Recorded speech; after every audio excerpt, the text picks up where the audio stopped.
In the near future, a crisis spreads across Europe, leaving people without basic necessities. And the government decides to solve the shortage by exterminating people. They first target the elderly, then move to pregnant women and children.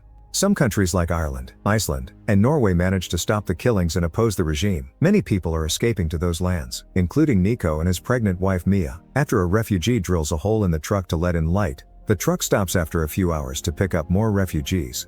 The truck becomes overcrowded, so the smuggler announces they'll split the group. The women and children will stay in this truck, and the men will go in another vehicle.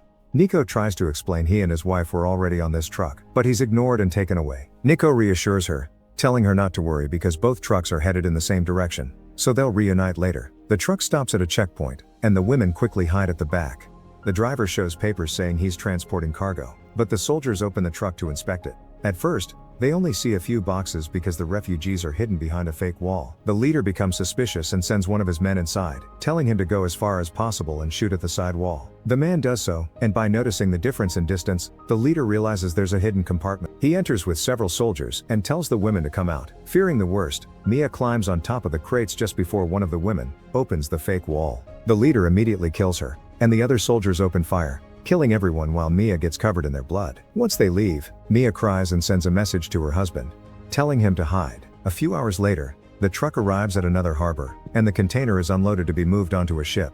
Mia tries calling Nico, but he doesn't answer, so she leaves another message telling him the ship is taking her away. She checks her bag, and turns on a light before falling asleep. Later, Mia wakes up as the container shakes. Through the holes left by the bullets, she sees sailors running around because a violent storm is hitting the ship. Mia yells for help as the shaking causes her to roll around, getting injured until a sudden jolt knocks her unconscious. After a while, Mia wakes up and notices water is flooding the container through the bullet holes. She looks outside and sees that the ship has sunk, and now all the containers, including hers, are floating in the middle of the sea. She begins to panic and tries calling Nico, but her phone is broken and doesn't work anymore. After checking that the baby is fine, Mia notices water is still flooding the container, so she starts opening the crates to find something useful. Unfortunately, all she finds are plastic containers, televisions, alcohol, and earbuds. She also discovers some hoodies and puts one on. While searching, she picks up the items that fell from her bag, including tape and a Swiss Army knife. She uses the tape to cover the holes in an attempt to slow the water. But then she hears screams and looks through the hole to see a container sinking slowly with people inside. Realizing the tape has come off and the water level is rising, she pushes a crate beneath the hanging one and uses her knife to release it, only to find more plastic containers. Frustrated at first, she then gets an idea. She removes the rubber from the lids and uses it to seal the lower holes. Mia also moves 2 crates against the wall to create a place to lie down, marking the water levels with tape to count down the days until it reaches the limit. She checks her supplies, rationing her food and water, and finds that the drill and lighter dropped by others still work. Suddenly, her phone rings from an unknown number. It's Nico. He couldn't answer earlier because his battery died, but he's alive and it turns out the other driver had scammed them. Instead of taking them to the harbor, he abandoned them outside the city. Mia explains her situation, and Nico promises to rescue her. He tells her to save the battery and survive for their child. She notices a storm approaching and feels a contraction, hoping it's a false alarm. But soon the storm hits and Mia realizes the baby is coming. She screams in pain as the water floods the container again, and her phone slips from her hand as she tries to answer. With no choice, Mia removes her dress, grabs onto the crate ropes, and gives birth in the water. Afterwards, Mia tidies up the container as best as she can, and places the baby in a small box with a hoodie while she checks her things. She eats a bit of food from a can. When Mia hears the metal of the container squeaking, she gets an idea. She uses the drill to start making holes in the ceiling, hoping to cut out a square big enough to escape. Unfortunately, the drill runs out of battery before she can finish.